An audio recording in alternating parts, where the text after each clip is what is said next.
আজকে কিন্তু রবিবার রবিবার রাত থেকে ভিডিওটা শুরু করে দিলাম। তো এখন ঘড়িতে প্রায় রাত 9:30 বাজে। আসলে আমরা গিয়েছিলাম একটু গ্রোসারি শপে, আমি একটু বাইরেও গিয়েছিলাম, আমি আর আমার হাজব্যান্ড মিলে। তো সেখান থেকে কিছু টুকিটাকি জিনিস দরকার ছিল, সেগুলো কেনাকাটা করে নিয়ে আসছি। আর কী কী এনেছি সেগুলো তোমাদের একটু দেখিয়ে দিচ্ছি। আসলে এগুলো তো গুছিয়ে রাখবো, তো ভাবলাম একটু ভিডিওটা করে নিই। এই যে একটা কেক এনেছি, বেকারির কেক। এই কেকটা কিন্তু খেতে ভীষণ মজা, ওভালটিন কেক। আর এই যে ভিআইপি চানাচুর, এই চানাচুরটা যে কি মজা কি বলবো। আমার কিন্তু আর কি চানাচুর অত একটা পছন্দ না, কিন্তু আমার বর আর আমার মেয়েরা খুব পছন্দ করে। তো আমি ভাবলাম আমি একটু খেয়ে দেখি, বিশ্বাস করবে এটার আমি পুরো ফ্যান হয়ে গেছে, এত মজা। তো এই ছিল আজকের টুকিটাকি বাজার। এরপরে সকালবেলা আবার আসছি। হ্যালো গাইস, সবাই কেমন আছো? আশা করছি তোমরা সবাই ভালো আছো। আলহামদুলিল্লাহ, আমিও ভালো আছি। সবাইকে সামিরাস লাইফস্টাইলের ব্লগ থেকে অনেক অনেক শুভেচ্ছা ও ভালোবাসা জানিয়ে আমি সামিরা সকাল থেকে আজ নতুন একটি ভিডিও শুরু করছি। তো সকালবেলা কি দিয়ে ভিডিওটা শুরু করছি সেটাই তোমাদের সাথে এখন দেখাচ্ছি। এখন হচ্ছে ঘড়িতে 9টা, আর 9টা বাজে আমরা সাধারণত কী করি, ব্রেকফাস্ট করি। আর কি কি দিয়ে ব্রেকফাস্ট করছি সেটাই তোমাদের সাথে আজকে শেয়ার করব। তোমরা আবার ভয় পাইও না দেখা যে কী দিয়ে এরা ব্রেকফাস্ট করে। তো চলো দেখাচ্ছি সকালবেলার ব্রেকফাস্ট কি কি আছে এখানে। পরোটা, বাটার বন, বিস্কিট, ড্রাই কেক, পাউরুটি, কেক, ডিম, এই বিস্কিট, আর এই হচ্ছে চা। তো বন্ধুরা, দেখতেই পেলে আমি আর আমার বর কতগুলো আজকে নাস্তা নিয়ে বসছি। অবশ্য আমার বর খায় না, ও শুধু ডাল ভাজি, ডিম পোচ আর হচ্ছে আর কি পরোটা খায়। তো আজকে আমি এতগুলো নিয়েই বসছি, এটার কারণ আছে। দেখা যায় আমার বিস্কিট কিন্তু শেষ হয়ে গিয়েছিল গতকাল রাতেই, আমি কিন্তু এই বিস্কিটগুলো এনেছিলাম। আর চায়ের সাথে আমার কিন্তু বিস্কিট লাগবে, আমি যত কিছু খাই না কেন বিস্কিট আর মুড়ি এটা ছাড়া মানে আমার মনে হয় নাস্তা কমপ্লিট হয় না। তো আমার বর বলছে তুমি কি এতগুলো সব খাবা? আমি বলি দেখো যে খাই কি খাই না খাই। তো সবগুলি কিন্তু মোটামুটি আমি খেয়েছি, শুধু পাউরুটিটা এখনও খোলা হয়নি। পাউরুটি আর নসিলা এটা অবশ্য আমার মেয়েরা বেশি পছন্দ করে। তারপরেও আমি এনেছিলাম যদি আর কি আমার বর খায়, কিন্তু ও শুধু যেটা বললাম আর কি পরোটা খেয়েছে, আর ডাল ভাজি খেয়েছে, ডিম পোচ খেয়েছে। আর আমি তো প্রথমেই আর কি বাটার বন খেয়েছি, এরপরে পরোটা খেয়েছি, এরপরে এই যে বিস্কিট, এখন এই যে ওভালটিন যে কেকটা এনেছিলাম এই কেকটাও খেয়েছি। তো কেকটা খেতে ভীষণ মজা। আমার বরকে বারবার বলছিলাম তুমি একটু খেয়ে দেখো, এটার কিন্তু অনেক টেস্ট। তো আমার বলা বলিতে সে এক পিস খেয়ে বলে আসলে তো কেকটা অনেক মজা। এরপর এই যে দেখো আমি চা খাচ্ছি, আর আমার চা খাওয়া দেখে সে এক লাফে কিন্তু শোয়া থেকে উঠে পড়ছে। এমনিতে বলে যে চা খাবো না, কিন্তু আমার চা খাওয়া দেখলে সে আর কি উঠে পড়বে। বিশেষ করে যখন আমি আর কি মুড়ি নিব চায়ের সাথে, তখন সে খাবেই খাবে। এই যে দেখো এখন আমার কাছ থেকে নিয়ে বিস্কিট খাচ্ছে, আর আমিও টুকটুক করে এক প্যাকেট খুলছি আর একটু করে ভিজাচ্ছি, একটু করে খাচ্ছি। তো বন্ধুরা, তোমরা কে কে আছো আমার মতো এরকম আর কি চা লাভার বা বিস্কিট লাভার? আজকে কিন্তু তোমরা ভয় পেয়ে যেও না, যে বইলো না যে আপু তুমি এত খাও। আসলে কিন্তু আমি অনেক খাই, আলহামদুলিল্লাহ। আমি আর কি সকালের নাস্তাটা ভরপুর খাই। কথায় আছে সকালের নাস্তা খাও রাজার মতো, দুপুরে খাও রানীর মতো, আর রাতে খাও ভিখারির মতো। তবে সকালবেলা রাজার মতোই খাই, পাশে আমার রাজাকে নিয়ে। তো বন্ধুরা, খেতে খেতে তোমাদের কাছ থেকে সবসময় আমি যে রিকোয়েস্টটা করি সেটা একবার করে নিচ্ছি। তোমরা যে যেখান থেকেই আমার ভিডিওটি দেখছো, আমি বলবো প্রথমেই কিন্তু ভিডিওটিতে একটি লাইক দিয়ে এরপরে সম্পূর্ণ ভিডিওটি দেখা কন্টিনিউ করো। আর যারা আজকে আমার চ্যানেল নতুন ভিজিট করছো, তো তোমাদের কাছে যদি আমার ভিডিওটির কোনো একটি অংশ ভালো লেগে যায়, সেই অংশটির জন্য হলেও প্লিজ আমার চ্যানেলটিকে সাবস্ক্রাইব করে আমার পাশেই থেকে যেও। আর যদি তোমাদের ভালো নাও লাগে তারপরে বলবো তোমরা দেখো, দেখতে দেখতে কিন্তু ইনশাল্লাহ একদিন দেখবা ঠিকই ভালো লেগে গেছে, তখন না হয় আমার চ্যানেলটাকে তোমরা সাবস্ক্রাইব করে দিও। আর অলরেডি যারা যারা সাবস্ক্রাইব করে আমাকে এতদূর আনতে সহায়তা করেছো, তোমাদের জানে মনের অন্তঃস্থল থেকে অনেক অনেক দোয়া ও ভালোবাসা। সেই সাথে বন্ধুরা, সাথে থাকা ছোট্ট বেল বাটনটি অল অন করে দিও, এতে করে আমি যখন কোনো নতুন ভিডিও আপলোড করব সবার আগে নোটিফিকেশন তোমার কাছে পৌঁছে যাবে। চাইলে তুমি তোমার সুযোগ মতন পরবর্তীতে দেখে নিতে পারবে। আর বন্ধুরা দেখো, আমি কিন্তু চা খেয়ে ওকে দিয়ে দিচ্ছি, আমি বলছি তুমি খাও। আর এখন বিস্কিট টিস্কিট যা বের করছি সব গুছিয়ে রাখবো, কিন্তু নসিলাটা খাওয়া হয় না, সেটা তো ভালো লাগছে না। তাই আমি শুধু শুধু একটু নসিলা খেয়ে নিচ্ছি বাচ্চাদের মতন। আমার মেয়েরাও নসিলা পছন্দ করে, আমার কাছে খুব ভালো লাগে। আর এই নসিলার টেস্টটা না অন্যরকম, অনেক মজা। আমি তো দেখা যায় অনেক ধরনের নসিলা আনি। তো এটা আরেকটা আছে গ্লাসের কোটোর মতো পাওয়া যায়, সেটা আর কি, এই দুটাই আমার কাছে ভালো লাগে। তো এই যে এখন এগুলো গুছিয়ে তারপরে আমি এখন ঘর দুয়ার গুছিয়ে নিব, কারণ আজকে রান্না বাড়ার কোনো ঝামেলা নাই। এই কারণে কিন্তু নিশ্চিন্তে দেখো বসে বসে নাস্তা খাচ্ছি। আর তার কথা তো বলে লাভ নেই, সে নাস্তা খাবে আর ফোনে কথা বলবে, মানে ফোনে কথা বলা তার আর শেষ হয় না মোটেও। তো বন্ধুরা, নাস্তা খেয়ে নিলাম, আর বিছানার যে কী অবস্থা হয়ে আছে সেটা তো তোমাদের সাথে আমি দেখালাম। আমি এখন বসে বসে নাস্তা খেলাম, বরের সাথে গল্প করলাম। তো এখন ও চলে গেল বাইরে, আর পুরো ঘরে এখন ফাঁকা আছে। ভাবলাম যে আগে ঘরটা গুছিয়ে নেই, এরপরে রান্না করতে যাব। কারণ দেখা যায় ঘর যদি এখন এলোমেলো করে রেখে যায়, রান্না করে আস্তে আস্তে প্রচুর শরীর ক্লান্ত লাগবে, তখন আর ভালো লাগবে না। করতে তো হবে, তো আগে ভাগে আমি আগে বিছানাপত্র গুছিয়ে ঘর ঝাড়ু দিয়ে ঘর মুছে তারপরে যাবো রান্না করতে। আর তোমরা কিন্তু আমাকে অনেকে বলেছিলে যে আপু সাদা হিজাবে তোমাকে খুব ভালো লাগছে, তোমাদের অসংখ্য ধন্যবাদ জানাচ্ছি। আর এটা কিন্তু সাদা না, এই হিজাবটা করেছি ক্রিম কালার। তো এই এক ধরনের এই হিজাব আমার 4-5টা হিজাব আছে। আমি যখন সৌদি আরব গিয়েছিলাম ওমরায়, তখন আসার সময় 13টা হিজাব এনেছিলাম, সেখান থেকে মানে 5, 6, 7, 8, 9, 10, 11, সেখান থেকে 8টা গিফট করে দিছি আর 5টা আমার জন্য রেখে দিছি। তো বন্ধুরা চলো আগে বিছানাপত্র গুছিয়ে নিই, এরপরে তোমাদের সাথে পরে আবার আসছি। আমার প্রিয় বন্ধুরা, আমি কাজ করছি আর তোমাদের সাথে গল্প করছি। তো এটার কারণ হচ্ছে কি, তোমাদের কিন্তু আমি 2 দিন আগে একটা ভিডিও আপলোড করে জিজ্ঞেস করেছিলাম যে আমি কি করব, মানে আমি কি নিজের ফ্ল্যাটে উঠবো নাকি ভাড়া বাসায় থাকবো। তো আমার প্রত্যেকটা আপু ভাইয়া কিন্তু কমেন্টস করে জানিয়েছো যে আমি নিজের ফ্ল্যাটে যেন উঠি।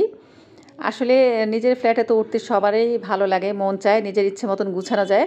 কিন্তু একটা কথা আছে না, যে যার যেখানে শেকড় নারীর টান, সেখান থেকে কিন্তু যেতে ইচ্ছে করে না।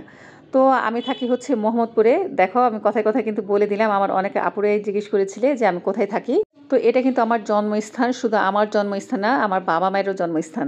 তো বোঝো শেকড়টা কোথায় যে লেগেছে। হয়তোবা এই নারীর টানের কারণেই কিন্তু যেতে পারছি না। আমি যেখানে থাকি সেটা তো মোহাম্মদপুরে, আর যেখানে আমার বাড়ি ফ্ল্যাট আছে সেটাও কিন্তু মোহাম্মদপুরে পড়েছে, কিন্তু একটু দূরে। দেখা যায় গাড়ি দিয়ে যেতে 15 থেকে 20 মিনিট সময় লাগবে, কিন্তু ওখানে আমার আত্মীয় স্বজন আবার কেউ থাকে না। আর এই মোহাম্মদপুর মানে হচ্ছে বিক্রমপুর, মানে এমন একটা এরিয়া, মানে এই এরিয়াটার মধ্যে প্রত্যেকটা অলিতে গলিতে, প্রত্যেকটা বাড়িতে একদম নিচতলা থেকে শুরু করে যদি 5তলা পর্যন্ত হয়, প্রতিটা ফ্লোরে আমাদের আত্মীয় স্বজন আছে। এই কারণে কিন্তু মূলত আর কি ভালো লাগে না যেতে। হয়তোবা আমার আত্মীয় স্বজনের বাসায় আমরা যাই না, শুধু বোনের বাসায় যাই, হয়তোবা মাঝে মাঝে যাওয়া হয়।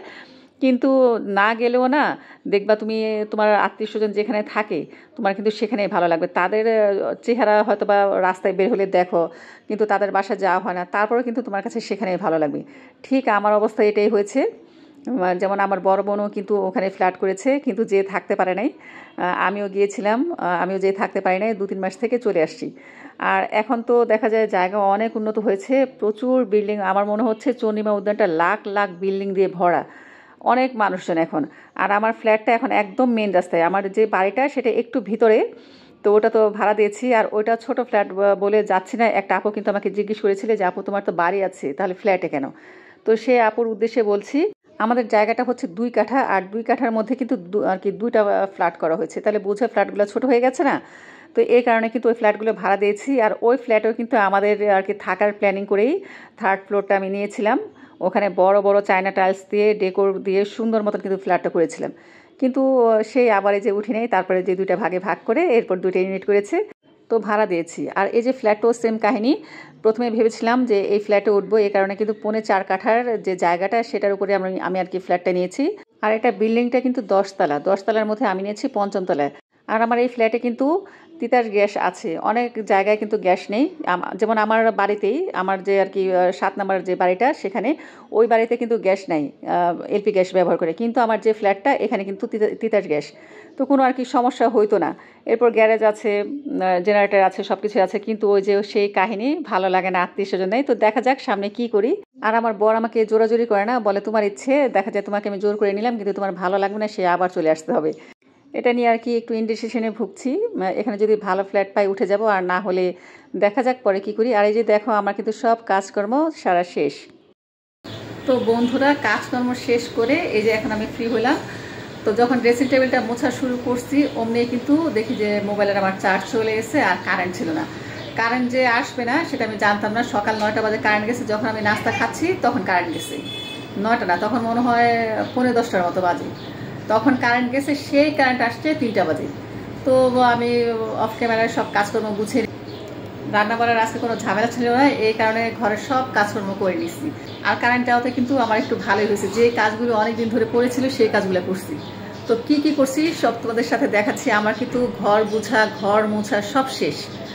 তো চলো তোমাদের একটু দেখাচ্ছি। এই দেখো, এই যে এই ফ্রিজটা আমি পরিষ্কার করে নিচ্ছি, কারণ কারেন্ট থাকলে না ঝামেলা হয়ে যায়। এই ফ্রিজ পরিষ্কার করছি, তারপরে এই যে এটা পরিষ্কার করছি, এরপরে এই যে এই সুইচ বোর্ড পরিষ্কার করছি, এখানে প্রচুর ময়লা লেগে গেছিলো, কারণ এগুলো কারেন্ট থাকলে কিন্তু আর কি করা যায় না, পরিষ্কার করা যায় না। তারপর আরও একটা জিনিস, এই যে ওভেনটা পরিষ্কার করছি, ওভেনের ভিতরে প্রচুর তেল ময়লা জমে গেছিলো, আর এগুলা কারেন্টের লাইন থাকা অবস্থায় তো করাই যায় না। এরপরে আরও একটা জিনিস করছি, সেটা দেখাচ্ছি। আমি কিন্তু রান্নাঘর একদম মুছে ক্লিন করে ফেলেছি, আর এই দেখো অ্যাডজাস্ট ফ্যান, এটাও পরিষ্কার করছি। অনেক দিন ধরে কিন্তু ময়লা জমে গেছিল, রাতে কিন্তু সেগুলো আমি পরিষ্কার করছি। তো দেখলেই কি কি আজকে পরিষ্কার করছি। এই কাজগুলো কিন্তু একদম পুরো অনেক দিন ধরে পড়েছিল, দেখা যায় কারেন্টের ভয়ে করা হয় না। বিশেষ করে আমার অ্যাডজাস্ট ফ্যানটা মানে অনেক ময়লা হয়ে গেছিল। আর এই যে দেখো আমার ড্রেসিং টেবিলটা একদম পরিষ্কার হয়ে গেছে, এই যে দেখো ড্রেসিং টেবিলটা পুরা পরিষ্কার হয়ে গেছে। আর এই যে বিছানা ঘর দর সব গুছাইছি, আর না এসে যে পরীক্ষা দিয়ে এসে ঘুমাই দিছে। আর দেখো ঘর টর সব মুছে ফেলছে, একদম ঘর চকচক করছে, প্রত্যেকটা রুম গুছানো হয়ে গেছে। এই যে এই রুমে দেখাচ্ছি,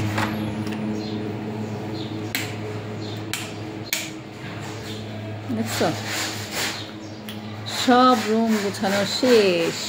আর এই যে দেখো সারাদিন পরে এসে বসলাম, আমি কিন্তু খাওয়া দাওয়া করে নিচ্ছি। আজকে রান্নাবাড়ার তো ঝামেলা ছিল না, আগেই বললাম। শুধু একটা ডিম ভাবছি, ডাল রান্না করছি, আর কালকের তরকারি ছিল ওটা দিয়ে খেয়ে নিয়েছি। আর পরশু দিন আমি যে আর কি মুরগির মাংস রান্না করছিলাম না, সেটা কিন্তু ফ্রিজে রয়ে গেছে। তো ওটা 2 মেয়ে খাবে, এই কারণে আর কোনো রান্নার ঝামেলা করবো না। দেখি রাত্রে হয়তো বা ডিম ভোনা করতে পারি, কারণ তাসনিম নাফি দুজনেই আর কি ডিম ভোনাটা পছন্দ করে, তাসনিমের বাবাও পছন্দ করে। তো শর্টকাটে ডিমটা ভোনা করে ফেলবো।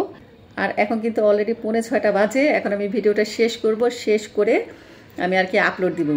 তো আজকে আর তেমন কোনো রান্নাবাড়া কিছুই তোমাদের সাথে শেয়ার করলাম না। প্রতিদিন আসলে এক রান্নাবাড়া দেখতে ভালো লাগে না, আজকে একটু অন্যরকম ভিডিও শেয়ার করলাম। তো বন্ধুরা, আজকের ভিডিওটা তোমাদের কাছে কেমন লেগেছে অবশ্যই কিন্তু কমেন্ট করে জানিও। আর ভালো লাগলে অবশ্যই আমার ভিডিওটিতে একটি লাইক দিয়ে দিও, আর চ্যানেলটিকে সাবস্ক্রাইব করে দিও। তো সবাই ভালো থেকো, আল্লাহ হাফিজ।